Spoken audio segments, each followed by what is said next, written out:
SNES drunk.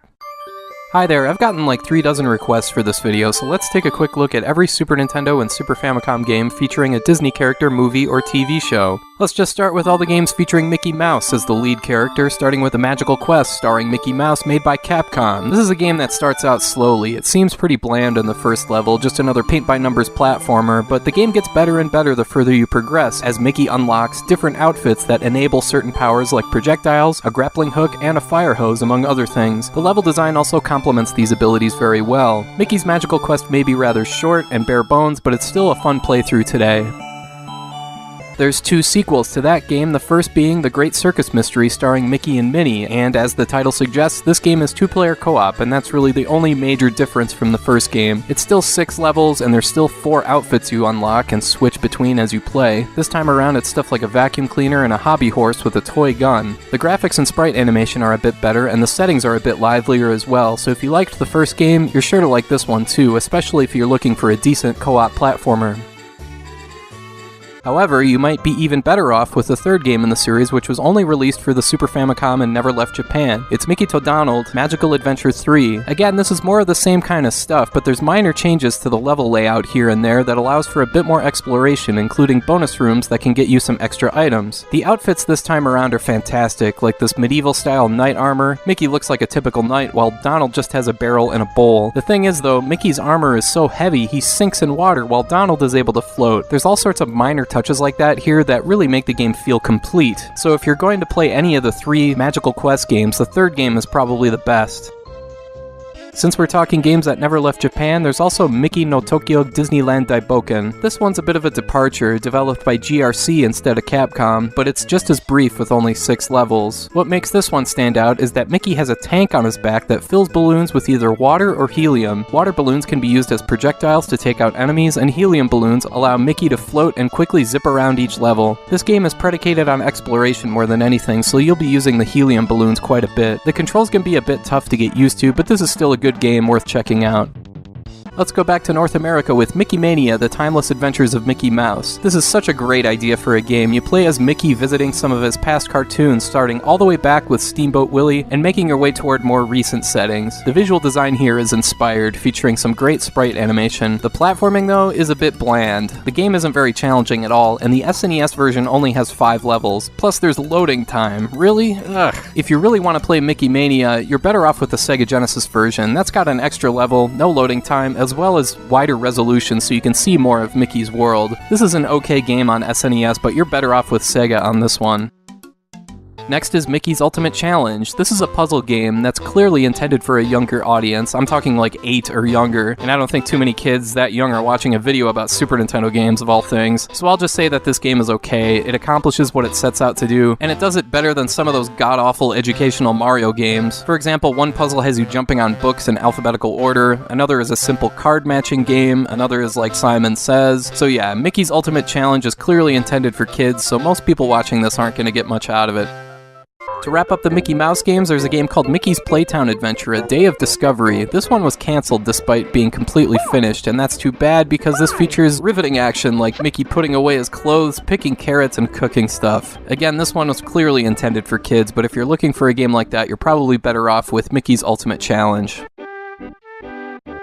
Let's move on to another Disney character. Donald Duck had a couple Super Nintendo games, starting with Maui, Mallard, and Cold Shadow. This one actually originated on the Sega Genesis, so you could argue you're better off playing that version, but this is still a perfectly good game. Rather than settle for just a run-of-the-mill Donald Duck platformer, this game sees Donald playing as 2 different monikers, the detective Maui Mallard and his alter ego Cold Shadow, who's got crazy ninja skills. Regardless of what platform, the sprite animation here is fantastic and the highlight of the game. However, this is another game that starts out kinda slowly. You only play as Maui Mallard the first level, but after that you can switch between the 2 characters, and the level design is cleverly done, so you have to use each persona's unique abilities to progress through the game. This is a game well worth checking out.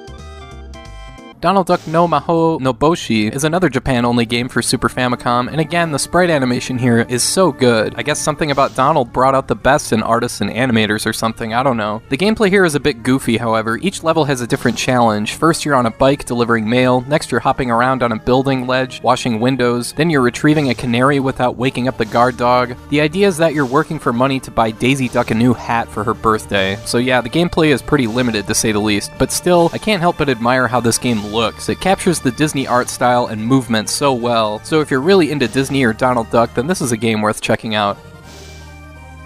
Alright, next let's just flip through the rest of the games in alphabetical order. These are mostly based on movies or TV shows, starting with Aladdin. This one is in a similar vein to the Magical Quest series, in that it's a pretty simple platformer that's very straightforward, not too difficult, and can be completed in one sitting in less than an hour. Go ahead and argue that the Genesis version is better. If that's your opinion, congratulations. The SNES version, though, is still perfectly fine, and Aladdin is a good playthrough featuring great-looking pixel art, varied settings representing unique platforming challenges, forgiving controls, and lots of hidden areas and bonus items to discover. Plus there's no sword. Get out of here with that sword stuff.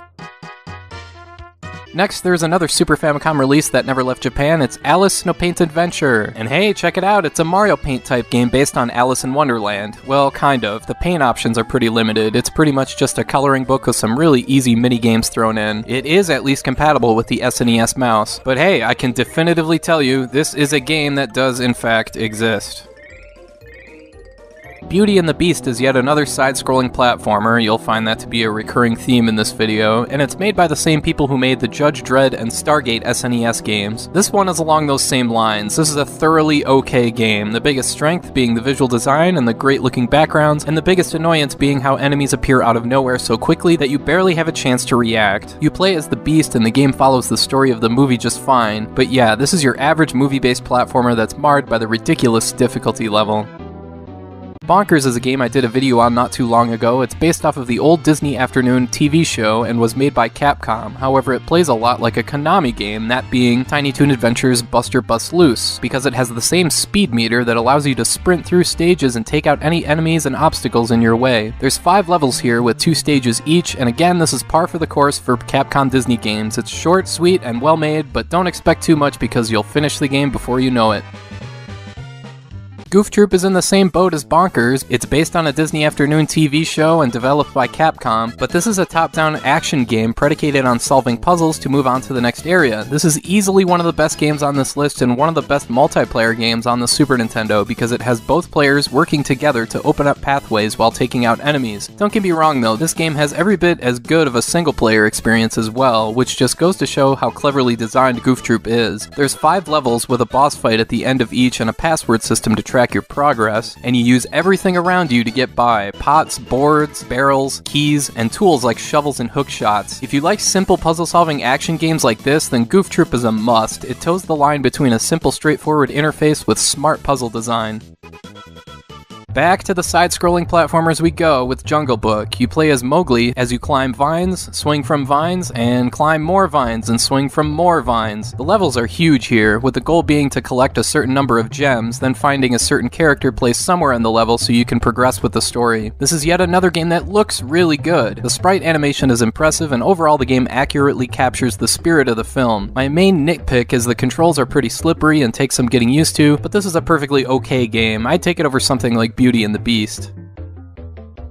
Next we have The Lion King, and if you remember, I listed this game as one of the toughest on the Super Nintendo. This is one of those games that could be okay, as long as you're okay with spending hours mastering it, like this section here, where you have to be insanely precise with grabbing onto these hippo tails, or this section here, where you have to arrange the monkeys a certain way so they throw you in the correct direction. I mean, come on, this game is just ridiculous. I can't call it bad, because there are some redeeming qualities here, like the music, and of course, like every other game on this list, it looks fantastic, but the difficulty here is a deal breaker. Pinocchio is yet another side-scrolling platformer, but this game is actually pretty dang good. I know I sound like a broken record saying this, but man, these Disney games have some great sprite animation. Well, I mean, it is Disney, of course the artwork is going to be great. This game has a very similar feel to it as stuff like Lion King and Mickey Mania, but it's not nearly as difficult as Lion King or nearly as bland as Mickey Mania. So this is one I can recommend. It's a very short game, but it's decent enough for a single-player platformer. Timon and Pumbaa's Jungle Games is of course based on the two comic relief characters from The Lion King, and this game appears to have been created solely to cash in on their popularity, because all this game is 4 mini-games: pinball, a gallery shooter, a Frogger ripoff, and a Space Invaders kind of game, where Pumbaa belches at incoming enemies. Each mini-game is fine, I guess, although the gallery shooter stage isn't that good. But yeah, it's just 4 mini-games, you're better off skipping this one. Finally, we come to Toy Story. This is a pretty impressive title. It manages to capture the unique Toy Story visual style accurately in a 2D environment. I mean, this has kind of a Donkey Kong Country vibe to it. Unfortunately, the controls aren't that great, but there is at least some variety in the gameplay. There's a couple levels where you guide a remote-controlled car, there's a couple racing stages, there are stages that are almost like a one-on-one fighting game where you have to get Buzz Lightyear to come down from his coke binge, I guess? I mean, geez, settle down. And there's also a first-person perspective stage where you have to get through a maze, which is pretty interesting. Toy Story is a really ambitious game, not your generic movie game fodder. The controls for the platforming take some getting used to, but there's a lot here, so it's worth checking out. Alright, that's all of them. If I had to pick the 3 best in no particular order out of this list, I would go with Mickey to Donald, Magical Adventure 3, Goof Troop, and Aladdin, with Maui, Mallard in Cold Shadow, and Pinocchio being a couple extra ones I would recommend checking out. And that's all for now. Thanks for watching, and I hope you have a great rest of your day.